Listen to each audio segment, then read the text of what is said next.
Hello, everyone. Welcome to AVIL's International Overdose Day webinar. I'm Richard Kennedy, and I'm the National Bloodborne Virus and Program Lead at AVIL. And I'm speaking to you today from the heart of the home of the Gadigal people of the Eora Nation. The Hawkesbury River binds the Gadigal Nation to the north of the Nepean, to the north. The Hawkesbury River binds the Gadigal people to the north, the Nepean River to the west, St George's River to the south, and to the ocean. Sovereignty was never ceded, and we pay our respects to all Aboriginal and First Nations people here and in our networks. We acknowledge and respect First Nations people's continued connection to the land, water, and culture, and we pay our respects to the elders past and present. And I'm proud to call myself an ally. AVIL acknowledges the legacy of peers who went before us and who continue to strive for equity, social justice in the face of criminalisation. We reaffirm our commitment alongside our community of people who use drugs. We challenge stigma and discrimination in all their manifestations. Now, this webinar is recorded, but will only be recorded the faces of the panelists and the sound. If you want to, you can turn on English closed captions, which I think is the little bottom on the right-hand side of the screen. And there's also a question and answer box. I encourage you to put any questions and answers in the box, and we'll have a question and answer session at the end. Now, for many, overdose awareness is usually thought of mainly people who inject drugs. However, today we're going to examine the safety of using G and overdosing on G. We all admit that G is a highly pleasurable drug and it's used by many settings, such as in festivals, raves, underground and circuit parties. It's also used for sexual pleasure in the PNP scene, usually involving crystal meth and often in group sets. And it's also popular with people who inject steroids, who do not drink alcohol because of the high calorie content. I'm now going to introduce our guests. Our first guest is Neale. Now, Liam has been involved in the harm reduction peer work volunteering with HRVIC's Dance program since 2018 and began working as a peer and part of the party project at the Better Health Network in 2020. Liam is a proud harm reductionist who advocates to improve the health and human rights of all people who use drugs. Liam's passion is also in harm reduction education that draws on his living experience as well as being evidence-based. Liam has been delivering GHB education to peers and workers within the AOD and community health sectors since starting at BHN and continues to provide access to harm reduction education through the Instagram page, Sesh, I'll have to get you to put that into the chat, Liam, and the Victorian drug checking service. So welcome, Liam. Thank you. Thank you so much, Richard. I'm just going to share my screen. Hopefully that's working. All right. Hi, everyone. Thanks for joining us today, and thanks to Abel for hosting this webinar. My name is Liam, and here to talk about GHB or gamma hydroxybutyrate, and I guess overdose and overdose response, and just a bit of general info about the drug. This is a bit of a shameless social media plug for our page Sesh Ed. If you don't already follow it, we do a bunch of online harm reduction resources, drug alerts, things like that. Just a good kind of page of resources, I suppose. So jumping in. So what is GHB? So GHB is a central nervous system depressant. So it slows down messages between the body and the brain, similar to alcohol, opioids, those kinds of drugs. Generally, it comes as like a colorless, odorless liquid and goes by so many different names, but common ones are like juice, G, like having a charge, Mills, bit of a newer one. GHB is actually endogenous. So we'll have some GHB floating around in our brain and body right now. We have GHB receptors in our brain. And essentially it acts as a precursor to and then a metabolite of the neurotransmitter GABA. Pardon me. And then interestingly, in Australia, when we look at GHB in the Australian context, GHB is actually a bit of an umbrella term, and you're not very likely to get actual GHB. You're far more likely to be buying either 1,4-BD or GBL, which are prodrugs of GHB. So prodrug being something that is inactive by itself, but once it's consumed, then the body rapidly metabolizes it into GHB, and then you have like this, the effect of the drug. As Richard kind of mentioned, GHB is used in a wide variety of settings by a whole bunch of different people for a whole bunch of different reasons. It's very popular in like like chemsex settings because it is extremely pleasurable, and it is a very like sexual drug, especially alongside methamphetamine or other stimulants. It's becoming more and more common at like parties and festivals and that sort of like bigger mainstream partying community. And then also as an alternative to alcohol because of, there's no hangover either, which is pretty great. In terms of GHB and how it's working in the brain, so it's a GABAergic drug, and primarily in higher concentrations, it is a GABA B agonist. So GABA being like the main inhibitory neurotransmitter system in the brain.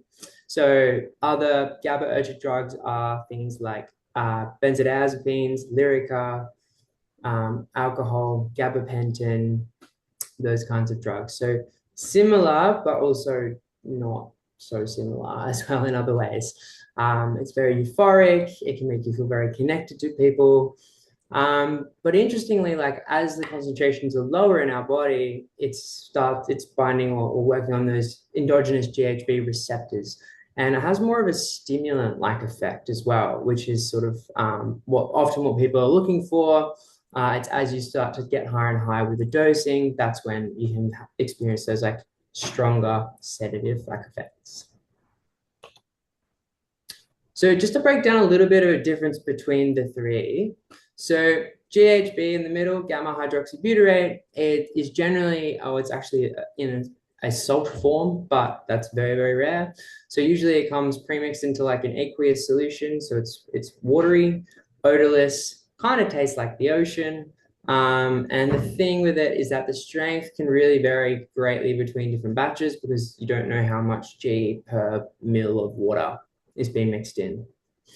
Probably the middle most common one is GBL. So that's gamma butyrolactone. So again, it's watery, odorless, but it tastes like battery acid. It is very caustic. It will cause kind of chemical burns in your mouth and esophagus if you don't dilute it properly. But it's rapidly converted into GHB. So the onset is actually faster than GHB itself. And it's quite a bit more potent as well, sort of by weight, even though it's a bit tricky to measure that. But you do generally need like less of it to get the same effect. The effects come on faster. They don't last for as long either. And then finally, what seems to be the most common form at the moment is 1,4-BD or 1,4-butanediol. So it's a bit more, it's sort of like a viscous, oily liquid. It's got like a slightly sweet smell. It still tastes very chemically, but not in the same realm as GBL. And it actually takes a little bit longer to come on for some people because it is metabolized by alcohol dehydrogenase, which is the same enzyme that breaks down alcohol in the liver. And that also means that individual differences in our enzymatic differences in the liver can mean the effects are quite different for different people. So something to kind of be aware of if you're unfamiliar with the drug. It is more potent by weight than GHB itself, and it's really easy to identify because if you put it in the fridge, it turns into like a slushy. It solidifies, and then when you take it back out, it will like liquefy again. Cool. So when we look at the effects of G, euphoria is a big one. It's a very euphoric drug.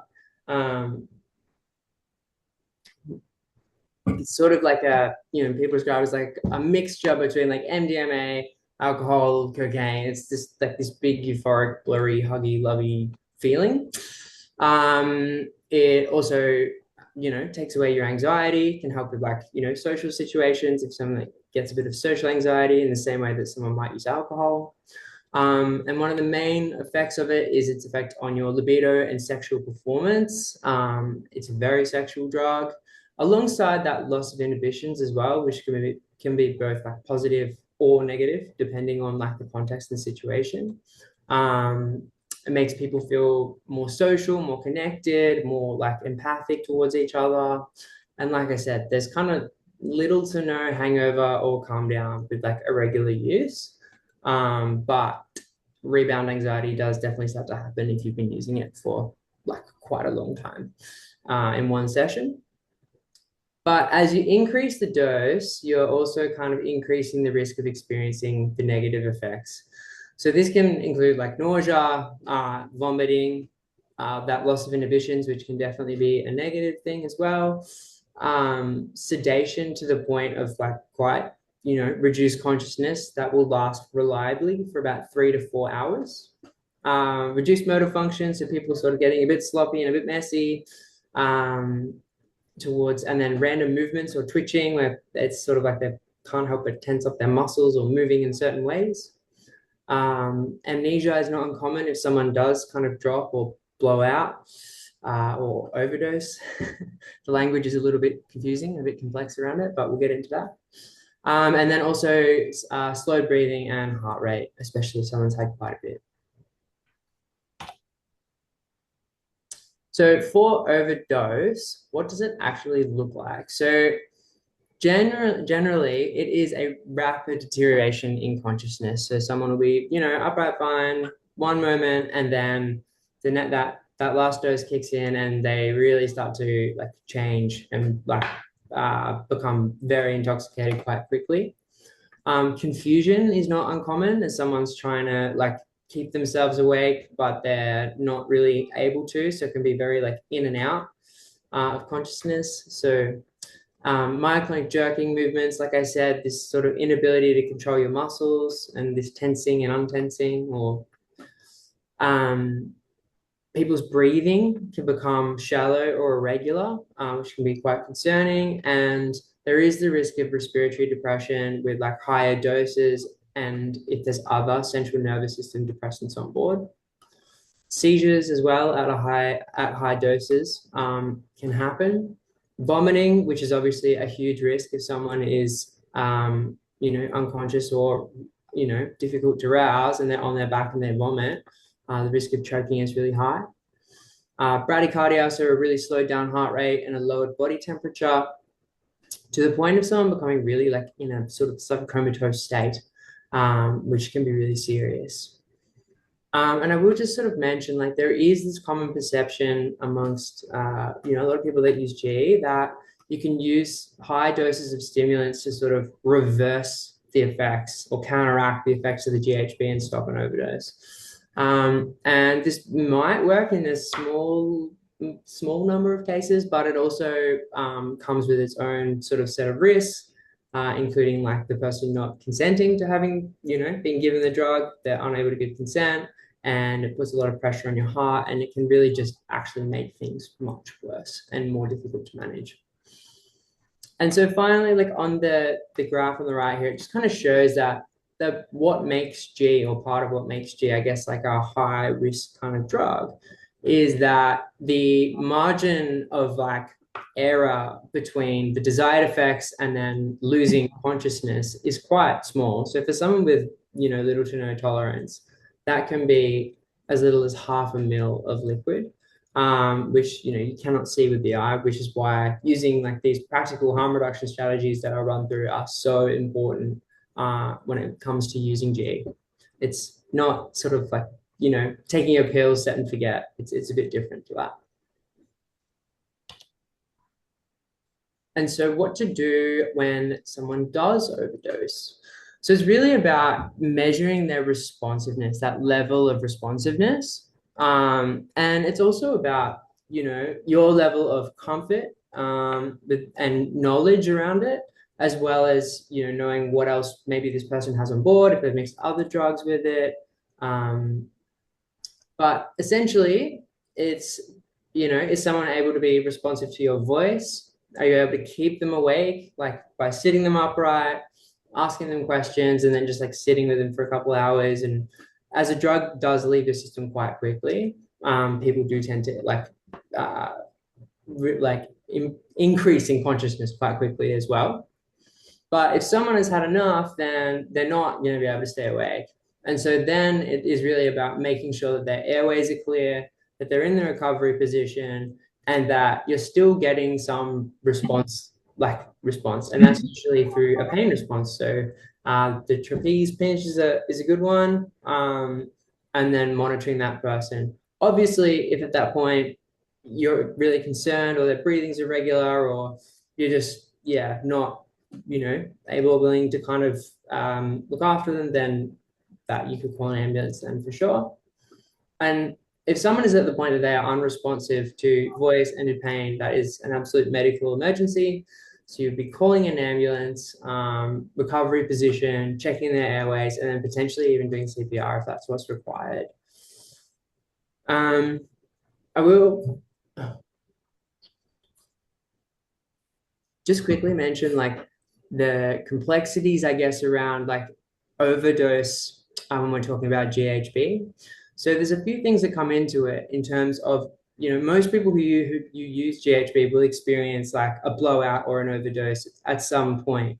But the severity of that really depends on a number of factors, including if there's other central nervous system depressants on board, that's going to increase the risk of the severity of it being a severe overdose and requiring medical intervention.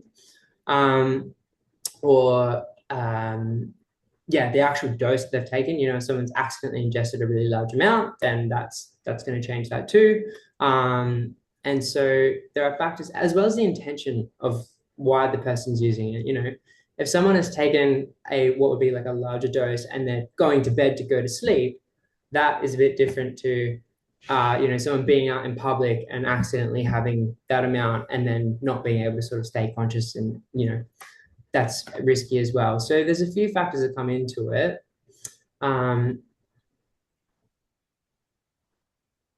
Cool. And so why are peers so important? Why do we need peer-led GHB harm reduction? Basically, like there is a lot of stigma around G, and there is a lot of lateral violence towards people that use G.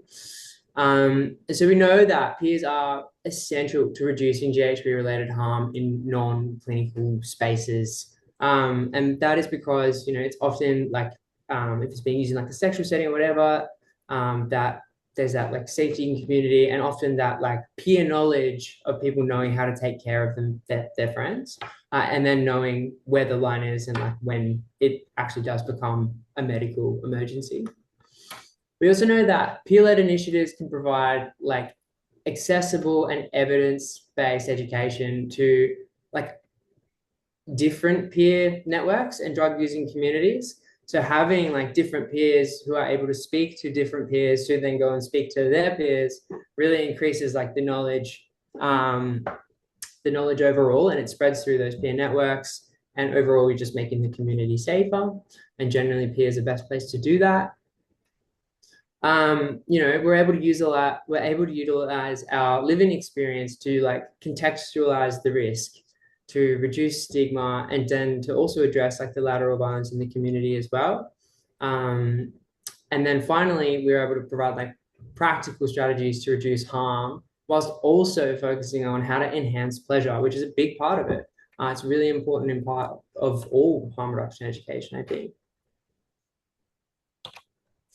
Cool. And so just like some practical strategies to reduce harm when using G, it's making sure that you're measuring the dose with a 3 ml slip barrel, not a lock barrel, because that little bit at the end holds about 0.3 of a mil of liquid, and that means that you're not accurately dosing.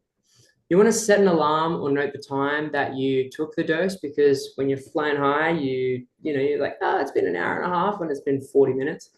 And that's, you do need to leave enough time between doses, because there is a stacking effect. If you don't have that many plungers with you, taping, like clear tape around the barrel can be good so that the numbers don't rub off when you're dipping it in and out, like dipping it in and out of the liquid, whatever. Using food dye or whatever you need to do to make sure that the G is clearly labeled or identified as G. It is obviously, really tragic if someone accidentally drinks a large amount of it, thinking that it's something else, and it does happen. Usually over the session, you want to sort of take less each time you redose, as there's like the accumulation in your system. You really want to store it in glass because GBL and 1,4-B will slowly degrade plastic, and I think we will have probably enough microplastics in our lives and bodies and brains. And then with each new batch that you get, just, you know, starting with a smaller amount just to try and gauge like how strong it is compared to what you're used to. Maybe you've been having 1,4-B and then all of a sudden you've got GBL and that is more potent. So you're going to need less to get the same effect. So those kinds of things can all be, why it's important to just have a little bit. Cool. Thank you.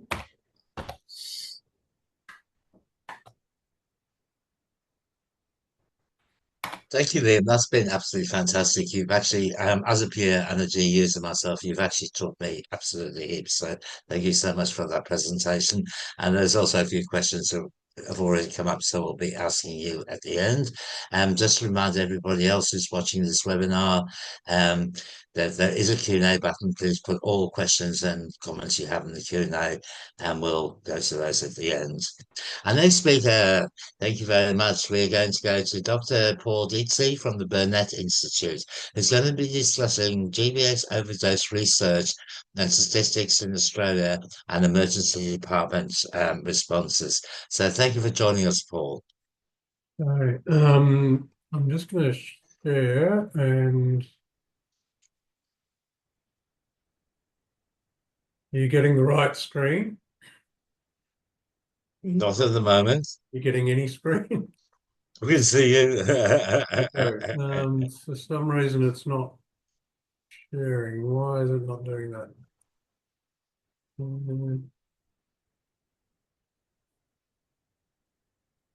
Yes, here we go. Okay, cool. Yeah, thank you. Great. Thanks, everyone.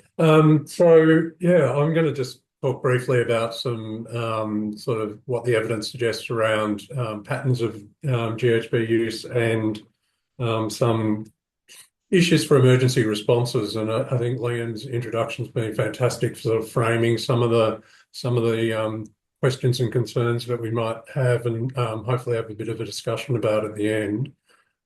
So I'd just like to acknowledge that Burnet has its main office at the Alfred Hospital campus, which is on Boonwurrung country. I'm on Taungurung country today, and it's absolutely pissing down here. Very welcome, given that it's been so dry. And I'd like to just acknowledge elders past, present, and emerging, and extend that respect to all First Nations people. So as I said, I'm just going to talk about some trends in GHB use and connected indicators like indicators of overdose and so on, and then talk about kind of emergency management strategies. So the National Drug Household Survey collects information from around about 25,000 Australians across the country. It is a useful surveillance tool, but it's not perfect by any stretch of the imagination. We find that around about 1% of the sample report lifetime use of G. But once we start talking about recent use, which is a much more important and useful measure of concern that that we'd be interested in, the numbers become very small, and probably this sort of the trend in the purple there is within the bounds of error. So, you know, realistically, this survey isn't showing much of an increase in G use across the general population.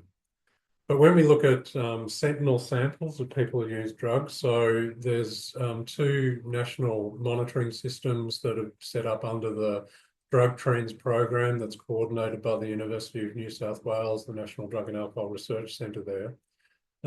We can see that there has been small increases in the number of people in the two studies of interest here, called the illicit drug reporting system and the ecstasy and related drug reporting system. One basically looking at a sentinel sample of people who inject drugs, the illicit drug reporting system, and the ecstasy and related drug reporting system focused on kind of essentially party drug consumers.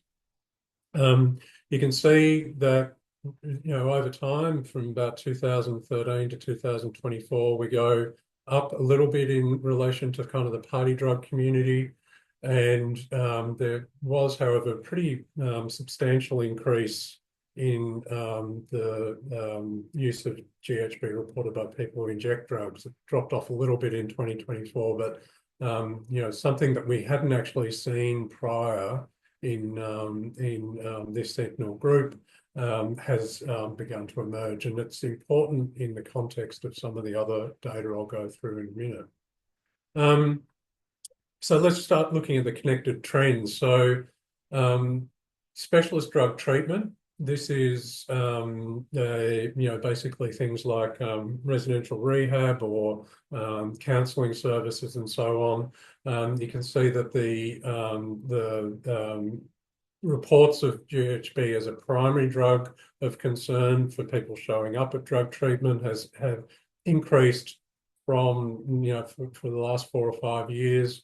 And GHB being a part of kind of any drug of concern that the person reports has also increased from about that period too. One thing we noticed when we started looking at ambulance attendance data was the emergence of GHB as a drug that was showing up in ambulance attendance data. And this is from an old paper that I was involved in when we started monitoring ambulance attendances. And you can see what we presented in this one was just the number of GHB related overdose presentations, and we note the caveats around how we think about GHB overdose that Liam mentioned. And you can see that, heroin cases were much more numerate at the time. We saw, however, that there was already this sort of trend towards an increase in the early 2000s when we started sort of looking into it. And crucially, the characteristics of people who were showing up in these ambulance attendances were younger and basically more connected to the party scene. Much more likely to be transported to hospital. So, the reality is that the absence of a reversible drug like naloxone means that people who have experienced GHB overdose do need subsequent medical care if it gets to the point of an ambulance needing to be called. But we did see there was quite a few people with high levels of consciousness. So basically people who are pretty much conscious where the ambulance was showing up, but then still going off to hospital for further observation. So this was, as it shows in the figure there, from 2001 through to 2005, we saw this increase up to about 20 attendances per month. Sorry, that should have moved on to another slide. But you can see this is much more recent data from the same sort of data system. And you can see the rate has increased quite dramatically from that early period. So it's much more than double what it was in 2005, even at the start of January 2018 in this series. And you can see that it really has kept going up through even past the COVID cut point. So this is just for, previously it was just Metropolitan Melbourne, and we've got Metropolitan Melbourne here and regional Victoria. And you can see that most of them are happening in Metropolitan Melbourne. And this is a rate per 100,000 population. You can see that even when you adjust for population, they're still higher in Melbourne than in rural Victoria, which is interesting in itself, given that we have a lot of festivals and things like that in rural Victoria. But what's crucial here is that we're seeing this significant increase that kind of matches what we saw in some of the use data that I showed previously, and very similar to what we see in relation to specialist drug treatment. In terms of mortality, though, which is obviously the most extreme effect that we are most concerned about, This is a paper produced by Shane Dark and others that was published earlier this year, and it shows really two distinct periods. So a period through to 2015 where there was 51 deaths from 2001. So tragic, but much less numerate than what we see from 2015 onwards, where there was 166 deaths recorded. This is just recorded as being involved in the drug-related deaths. So it's highly likely that people have got mixed, what they call mixed drug toxicity on board. So they'll have other drugs, and those other drugs may well have been the actual causative factor in that death. But it is important to note that there has been this big increase. The big shift here, though, is from 2015 onwards, we're seeing fewer party drugs like MDMA showing up in the toxicological reports, and we're seeing more opioids found, and much more likely to see evidence of injecting drug use, which captures that point that I showed earlier in relation to the illicit drug reporting system that suggested that people who inject drugs were starting to report using GHB more often. And we see that in the mortality data as well. It is important to point out, though, that these numbers are obviously much, much less than what we see in relation to other drugs like heroin and other opioids, but still of sufficient concern. Still tragically concerning. Sorry. So Liam spoke about managing GHB overdose as someone who's part of the environment. I just want to talk a little bit about what is sort of happening in hospital environments once you get to the point of needing an ambulance and so on. So, as pointed out, there's no reversal drug. I'm not aware that high doses of stimulants can actually do anything in relation to a GHB overdose, apart from, as Liam says, potentially cause additional problems.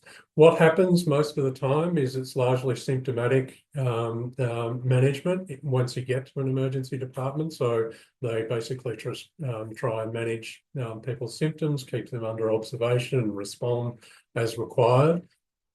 If you get to the point of needing an ambulance for an overdose, you're most likely to be treated further in hospital. And it is also worth pointing out there's not really any treatment options either. So there's no, for someone who might be experiencing G dependence or something like that, there's not really any kind of substitute drug or anything like that. Or but benzodiazepines are useful for managing withdrawal. But in hospital and increasingly in ambulances themselves as well, people will often have an endotracheal tube inserted, or what they call intubation. And there is a question about whether or not we should be intubating people. What happens if you do have one of these tubes inserted? You need sedation, takes a whole lot of extra time, and it can be quite distressing for people. The way people present, as Liam was saying, is, they might have really rapidly reduced consciousness, but when you come to and you've got the tube down your throat, it's not particularly nice experience. So, there is a question mark about whether or not intubation is something that is actually needed. But the practice is relatively common in cases of GHB overdose. And what we were actually able to do was conduct a natural experiment in Melbourne, because there's two hospitals, two major teaching hospitals in Melbourne that get a lot of GHB overdoses and have had them for a number of years, and they have different management practices. So in one emergency department, they basically intubate every GHB overdose that comes in, whereas the second emergency department basically provides supportive care. And then if the person really is suffering from that decreased respiration and so on that Liam mentioned, then they might intubate as a last resort. And what we showed in a in a paper that's now over 10 years old. Intubation results in a much longer length of stay in hospital, and people in the emergency department are much more likely to be admitted into hospital. And these are the sorts of things that ideally you'd want to not have. So people don't want to spend time in hospital if they don't need to. It obviously costs a lot of money as well. And similarly, if we can avoid hospital admission, that saves on resources, but also is obviously a major benefit for the individual involved as well. So, our recommendation was to avoid intubation where possible.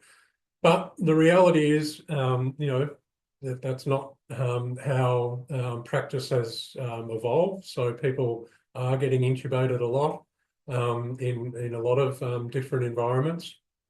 But we'd still always recommend calling an ambulance, and Liam made that pointed as well.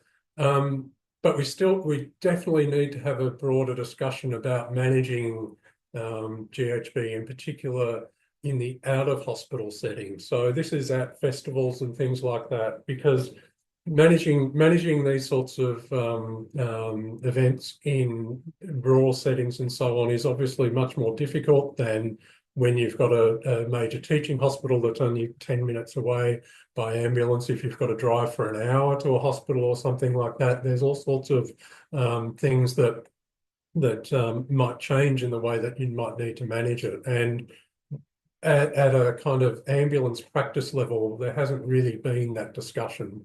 And, there's some interesting anecdotes about practices that police have been engaging in and so on, about, which I think probably harm productive and, creating unnecessary distress in people who might experience an overdose, and obviously the people connected to them in the environment in which that happens. So that was just a brief run through some of the key things. I'd just like to acknowledge my key colleague in this work, Kate Cantwell, and a shameless plug for the fact that we're hosting the International Society of the Study of Drug Policy Conference in 2026 in Perth, and hopefully be able to see all of you there in late June, early July. Perth's pretty good at that time of year. Thank you.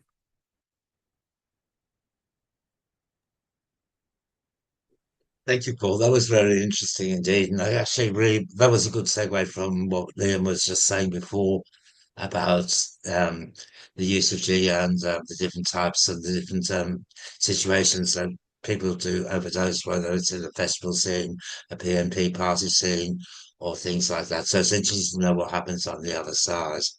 Now, as there's lots of questions and answers coming in, by the way, so please put more things into the Q&A.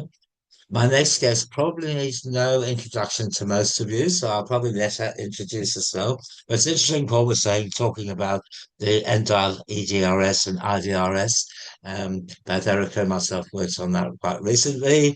We've worked on several projects together, and I'm also pleased, she's a good mate of mine as well. So, Erica, go for it.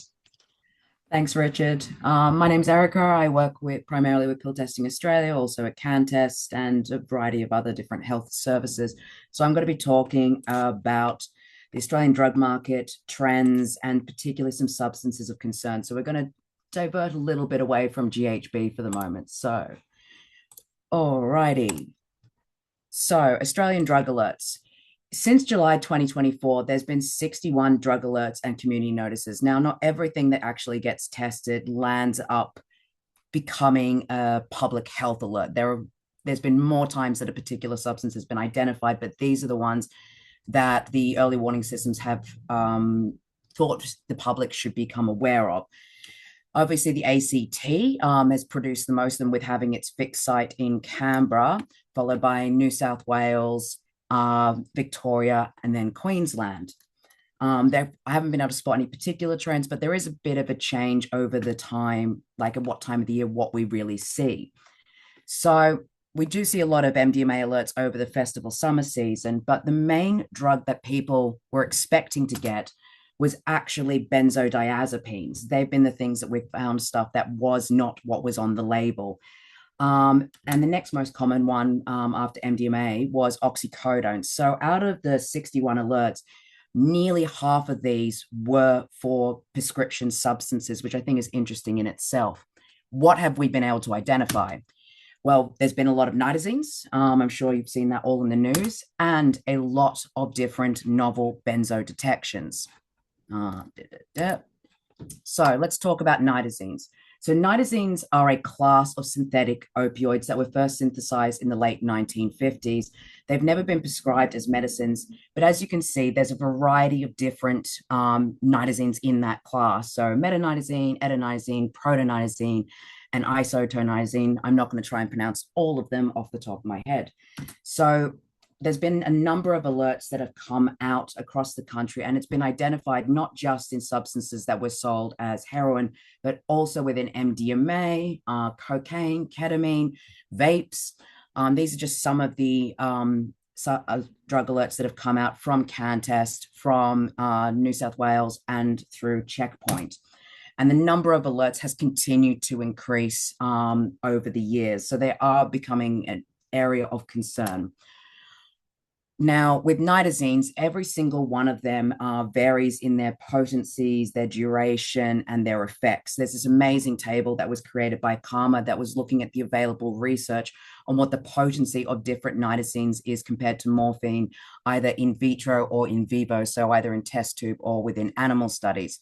Of particular concern is etonitazene, which, as you can see down the bottom, is from 1,000 to 2,300 times more potent than morphine. So even the smallest amount, particularly for people who are opioid naive, could be fatal. They do work on the opioid receptors like heroin, oxycodone, morphine, but because of their strength, multiple doses of naloxone may be required. I have spoken to some peers who have supported and saved somebody's life after a nitazene overdose, and they said it was 10 plus doses of naloxone before somebody began to be revived. So as a piece of harm reduction advice, I've generally been carrying Nixoid when I go out to parties, but I'm now going to bring a Pranoxad with me, particularly if I'm in a regional rural area where it could take time for an ambulance to arrive. All right, unregulated benzos. So this is any substance that's being sold as a benzodiazepine on the unregulated market. And these can look really convincing. They can even come in those blister packs.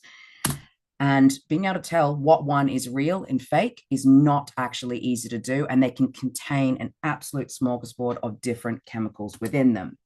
So the number of Australian benzodiazepine alerts has continued to increase from 2020.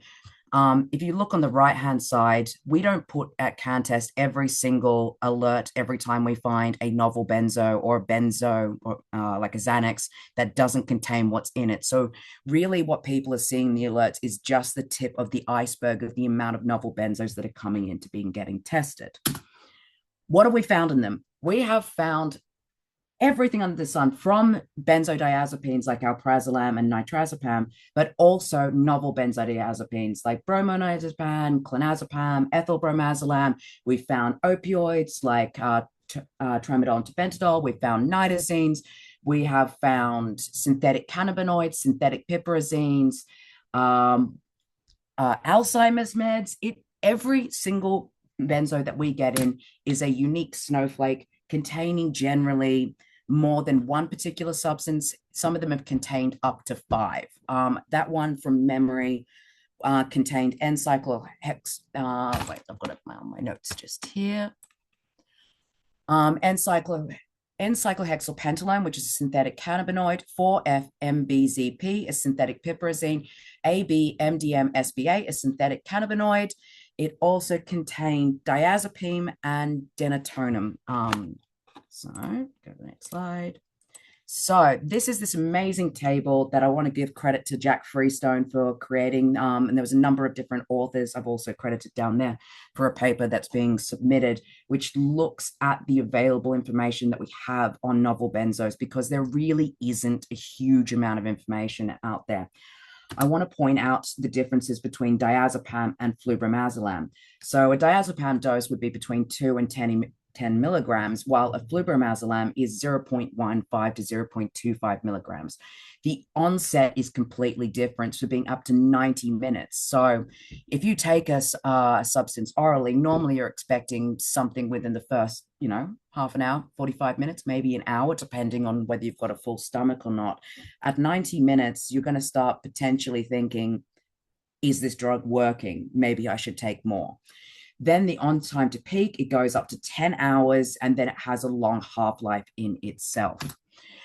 Novel benzos are being identified through the amazing work that Edna do.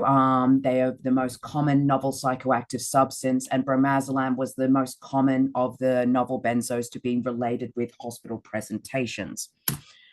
Shameless plug as well. This is how you can keep up to date with Pill Testing Australia and all of our work, either through our social media channels. We have just started a YouTube channel, and you can also get drug alerts directly to your phone via our free mobile phone app, which is available on iOS and Android via Night Coach. All right, that's me. Tried to keep it to time. Thank you, Erica. There's a few questions for you as well. Moving right along, our last guest today is Tom Lyons. Tom is the Principal Policy Officer at the Victorian Department of Health. Tom's going to discuss early warning systems and their role in overdose prevention. So welcome, Tom, and thank you for joining us. Thank you, Richard, and thank you for having me, everyone. I'll just share my screen.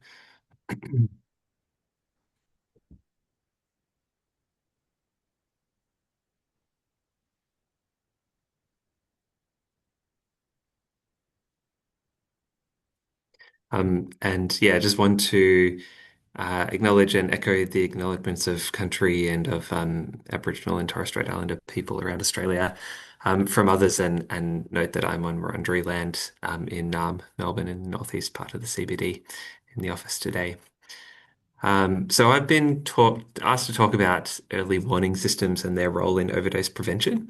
And also just have to apologize for that my slides are not beautiful at all, but that I did them relatively last minute, but have the benefit of, I guess, reflecting my most current thinking on early warning systems, which it does evolve a lot, and I think it's quite a dynamic and interesting and changeable kind of space to be working in at the moment. So my role in the Victorian Department of Health is basically lead for emerging drugs and drug harms, and we've been doing, I guess, significant work on this since about 2020, when the early part of the COVID pandemic really catalyzed some concerns we had about possible changes to the drug market that could produce public health risk. And we kind of used that timing and opportunity with a bit of money that we found to start doing some piloting work around early warning. And we've kind of built from there. Still got a ways to go, in my view, but good progress since about 2020. I was at Pennington Institute previously, so yeah, have a lot of fondness and connection with International Overdose Awareness Day. So in my team, we have the policy and the operational responsibilities for Victorian early warning or drug monitoring.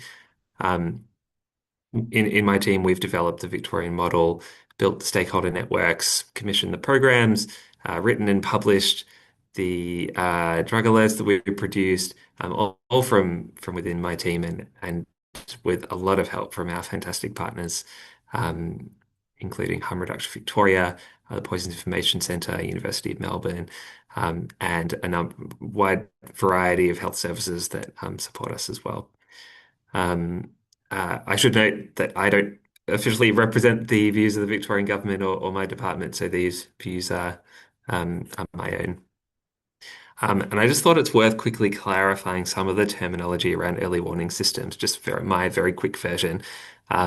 So what I consider an early warning system to be is a concerted effort to promptly identify emerging drugs, risks, and harms in the community, and to use that information to improve health and reduce harm. There are definitely more comprehensive definitions, but I think that's a pretty decent one to be going on with. And I think it's worth breaking down the words a bit, because I think the early warning system term is kind of dropped quite often, and it's worth kind of teasing out in a bit more detail. So the early warning part is really about surfacing threats before people know about them, or potentially before they recognize them as threats. So that could be a potent new substance, a hazardous adulterant, or a high dose product in circulation that people are not aware of. Um, and theoretically, in terms of what's the role of early warning in overdose prevention, if we share that practical information with the community and other stakeholders about things like that, it should be empowering. It should help people make safer and more informed decisions about substance use, including, hopefully, a reduction in overdose risk. And there is some quite limited but encouraging evidence that when Australians see drug alerts, they do value them, and if they need to, adopt safer behaviours as a result. Um, Obviously, that begs the question, is early warning enough to prevent harm? I think the answer to that is obviously quite clearly no, not on its own. For the first reason that still in the Australian drug market, at least, most people get what they want from the drug market most of the time. Um, it would seem, and so early warning is not really required in those situations. But I think more importantly, if an overdose is when the drug, a person, behavior, and environment all collide and interact in some way. Some people would criticize early warning systems for being too much focused on the drug and its kind of emergent risks and kind of ignoring or not being focused enough on the deeper causes that we're quite well warned about and we already know about in terms of overdose in the community. And I think that's a very fair criticism. But I think in the novel drug era where we've got, as Erica just noted, the potential for lots of potent substances to kind of permeate the drug supply without people being aware of them.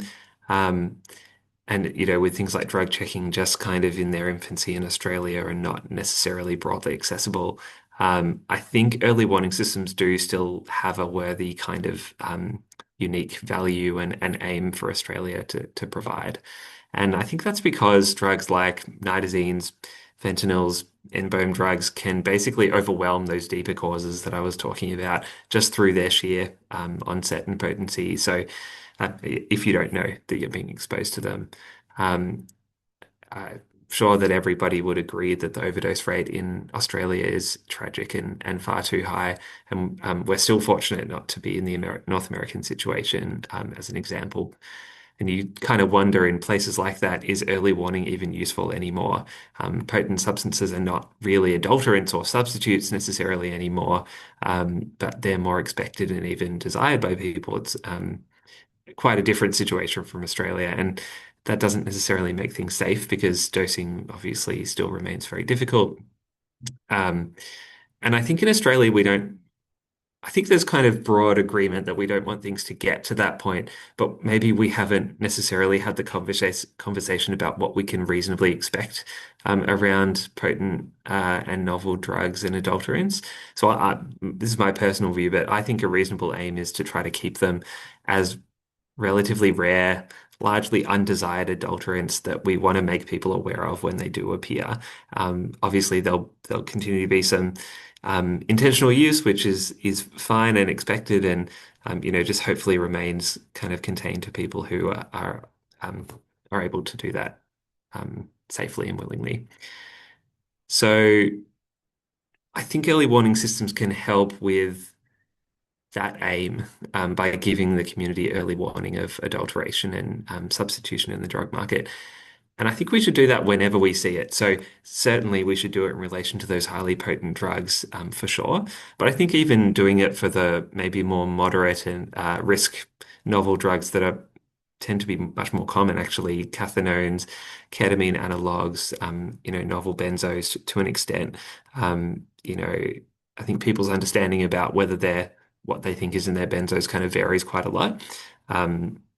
We should do it in relation to those more moderate risk substances as well, because I think we want to be using reinforcing a culture in the market that drug adulteration and substitution is basically never really okay, and we would hope that that's protective against potentially the uptake of the more risky forms of adulteration occurring in Australia.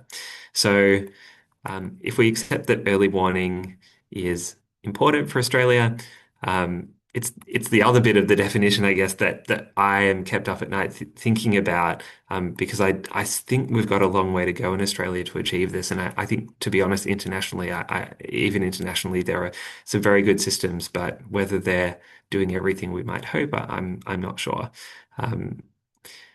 I think it's quite easy to set the intention of early warning for the reasons that we talked about. If you as a health department or a health service or a peer organization, you become aware of something concerning that the community doesn't know about, you can set that intention of giving early warning and really providing that information when you become aware of it. But I think, and that's what we've done in Victoria over the past 5 years. But I think to get the population level benefits, you have to do early warning systematically. You have to do it rigorously. You have to do it at scale. And I think that is not necessarily that easy, just because of the nature of the illicit drug market. It's so big, it's complex, it's hidden, and it's unpredictable in terms of what drugs may happen to appear at a given time. And I think it is a bit arrogant almost to believe that we can ever have a comprehensive view of what's going on in the illicit drug market. But we have to try. So, and I think, you don't have to look at North America to be convinced of that. I think even just looking at Australia's own history of the kind of smaller scale poisonings from novel drugs, where people weren't expecting those drugs, some very tragic cases in there. And even, looking back a bit longer in over the past kind of couple of decades, changes in purity to more traditional drugs like heroin and methamphetamine, where earlier warning of those kinds of larger changes could have been beneficial, theoretically. But I do think it's important to be clear about the nature of the task when we talk about early warning systems. So we've got to be ambitious, but also humble at the same time. And from my point of view, that has a few characteristics. So some of them on the more technical side. So first of all, you need diverse sources and perspectives to deliver the best advice or insight into what's going on with drugs in the community. There's no single method that is going to be comprehensive. You need as much as you can get. Each source has its strengths and limitations. So, and you need to incorporate multiple intelligence sources. So, and that's what leading systems do. And here are some examples, I guess, of the kinds of things that you need to bring together and look at as a whole and look across drug checking, absolutely. Different types of toxicology with really comprehensive types of blood testing and that kind of thing. Police seizures, probably do play a role. Although my focus is very much on building up that capability within the health system. Drug residue is an emerging technology. Surveys that, of the type that Paul introduced, I think still are very important, as well as anecdotal reporting coming out of community or from people who work with people who use drugs. There's a few others. So, and then you need to carefully review that, and you have to have models that encourage that kind of exchange between different sectors and disciplines, including always people with lived and lived experience. The other thing I think you need from a technical point of view is scale, so that you don't miss signals about what's happening. And that means that your primary sources of intel need to be well resourced. They need to be well designed to get the geographic coverage that you require in your jurisdiction. And they need to have the capacity for sampling and testing samples to actually operate at scale. And the third thing you need is just speed. You need to be able to reduce the most harm by disseminating actionable information as quickly as you can. And I guess my experience as being an operator within the Victorian model is any aspect of your early warning system can be a choke point on that. You need a range of processes that have to happen very quickly when required. So that's based on the risk, but you should move as quickly as you can. And these are some of the activities that I think are critical within early warning systems that all have to happen, potentially within the space of a few hours or up to 24 hours, for urgent signals, to the point where information's actually reaching the community. And that requires it needs investment, and it requires a long-term commitment. I think at the national level, there's been different progress from states and territories, and that's normal in a place like Australia. And that's probably going to continue, but we can offset some of that variability if we have good information sharing protocols at the national level. So those are the technical bits. But I think more than anything, really, early warning systems need a common and consensus kind of purpose. And they should be entirely focused on harm reduction, well-being of the community, and shared decision making with people with lived and lived experience. We really try to do that in Victoria. I think we are largely achieving that, but we can always do better, I'm sure. And I think that there's kind of broad support for that approach in Australia generally, without speaking for other jurisdictions. It's easier said than done, probably. Obviously, some people will have some skepticism about working with government in some form or helping to create or boost public health agency messaging. I think that's fair enough. And there's probably outstanding questions about whether people use drugs, not that they're a monolith necessarily, but can or will ever trust official sources or see them as credible. I would like to think that government health agencies can earn that kind of trust and credibility. And I also think that sometimes the source of an early warning, a drug alert, if it's coming out of the health system, for example, it really only makes sense to come from government with, additional repackaging and tailoring of those messages by peer organizations and other organizations. So I do think it's important that we try to do this, with a trusted role for government.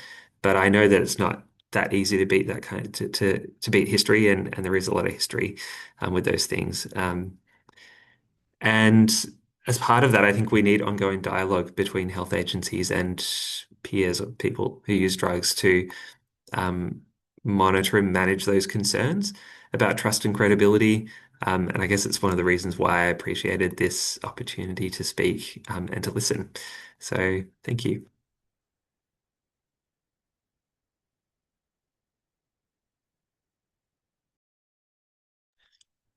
Thank you so much, Tom. And actually, we are getting a bit short of time, but this is actually a question for Liam. There has been so many questions, people asking if they can have copies of your slides, so I'll pass them on to you. So, the first one is it's for Tom and Erica. What is the most effective way to educate the average drug user about early warning systems? Sometimes the information be too complex for many people to understand. So we're interested on your thoughts how these systems could be more accessible and familiar for people like us who are drug users and for sake of harm reduction. Do you want to go first, Tom? You go first. It depends on what the audience is as to how you create that message. So the messaging that goes to public health officials compared to community members needs to be packaged in different ways. I think there can often be sometimes a perception that drug users aren't intelligent and aren't able to take on complex information, and it becomes dumbed down. So I don't think there's anything wrong with having complex information, but trying to create the perfect drug alert is something that we're all going to be continuing to work on, because we want something that's going to break through different feeds. So it needs to have not only phone apps, there needs to be websites, and importantly, social media communication of these alerts, not just in graphic form, but in video-based content. So we're creating a constant dialogue to people on how to get it out there. There is no perfect solution. It needs a variety of people, and peers need to be centered in that, with getting that information out to the community. And then if it's at festivals, we need festival organizers and other big names that have the ability to spread the message further. I know that in Glasgow, they actually put up road warning signs when there was a spate of fentanyl overdoses, and there's a little sign saying warnings, fentanyl in the area and stuff like that. So depending on the crisis, depends on what scalability we need for getting information out there. Tom? Yeah, absolutely. I agree with that. I guess the only things that I would add are, that it's an emerging area, and I think that there's no accepted kind of, there's no standard best practice, or there's a little bit of best practice guidance at the high level about how to communicate these kinds of risks and get the different kind of audiences and level of detail right. But I think that's something we should work on really hard. Oh, sorry, my light's gone out in my room. There we go. It's coming back on. I think, yeah, so there's an opportunity to do a lot better with that, I think, and try to be a bit more consistent. Because I imagine the experience in Australia is that, people see drug alerts from all over the place, and it's a bit confusing, maybe the way things are communicated. There's some level of consistency, but it's probably a bit too fragmented at the moment, in terms of practice. So, I think differentiating for different audiences is good, but you don't want too much variation that it actually confuses the understanding. I also think even the best ones have just the technical side, like agree with what Erica's saying around not dumbing things down and being disrespectful in that process. But I also think we haven't got clear guidance on things like even explaining like just the drug names, Yeah. the chemical names, like things that it is sort of we need to maybe find that right balance of how to do that. So yeah, I could say so much more about this, but hopefully that's a start. I also add that we need to be better at translating into other languages. It's not something that we're doing a great job of. And if we could please eventually get a drug database, which is actually showing what methods were used to test it and what the overall trends of every single thing that's coming through. So we've all got this as a resource. That just wanted to chuck that in. Thank you. Liam, this is a question for you. So, you've been with someone that's taking G. How would you respond if someone is conscious and awake, but is having involuntary movements, whistling, and not responding when you're talking to them? And also, is it possible to get GHB and GBL tested? Yeah, so I think in the situation, like someone's sort of doing that involuntary, like whistling, sort of the behavior, I guess to describe it as almost like the lights are on, but no one's home. It's sort of just acting, I don't know, however they might be, often quite strangely, or like unusual behavior in this sort of like attempt to almost keep themselves awake. When someone's in that state, they're usually like on the verge of like losing, like blowing out, I guess, or dropping. And so just monitoring that conscious like level of consciousness, staying with them, and I suppose if it's continuing on for like hours, then maybe it is actually more of a mental health thing than just the G, which can happen. So at that point, yeah, it really depends on your like level of comfort. But usually, if someone's awake and their airways are clear and they're breathing, even if they're not necessarily able to like respond, yeah, they're not really at too much risk of like physical harm at that point. And in terms of getting your G tested, yeah, absolutely. The new Victorian pill testing service can definitely test the difference between 1,4-B, GBL, and GHB. The other way to do it is, like I said, if you put it in the fridge and it solidifies, then it's 1,4-B. If it tastes like the ocean, it's GHB. Or if it, tastes like battery acid, it's GBL. But take it to the drug checking service. I have to go and touch my fridge afterwards. Look, I'm sorry, there's so many questions here. We're going to make sure that all these questions are answered. So we've got everyone's email addresses, so we're going to do that, but we're going to have to bring the webinar. Thank you all guests, and thank you everyone for joining us today. This has been a really important day for International Overdose Awareness Day. And myself, as being both a peer, a drug user, and working in the field, we really appreciate everyone's thing. So thank you so much for joining us. Thank you.